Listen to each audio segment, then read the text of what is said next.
السلام عليكم. فيديونا النهارده عبارة عن الرموز والأرقام اللي انتشر الفترة اللي فاتت دي.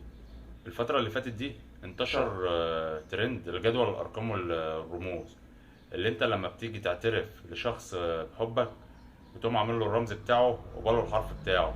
الترند كان لذيذ، محدش يقدر ينكر ده، كل الناس جربته وكلنا جربناه، بس محدش سأل نفسه بقى، محدش سأل نفسه مين اللي عمل الجدول ده، وايه الهدف منه، وايه سبب ظهوره فجأة.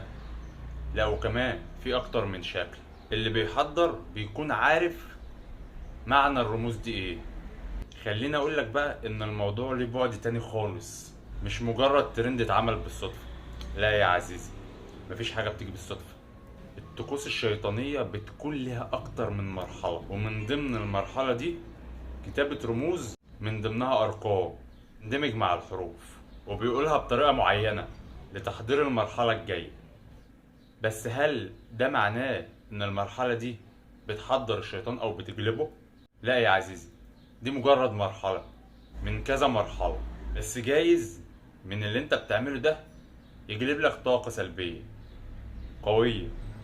احذر يا صديقي، الكون ليس بهذه البساطة. صدقني، مفيش حاجة بتيجي كده وبتظهر من غير سبب. مش عارفين مين اللي عمل الكلام ده، مش عارفين ايه سببه، مش عارفين ليه وقته، بس عايزين برضو نحذر، مش عايزين في الاخر نجري بيكوا على الشيوخ.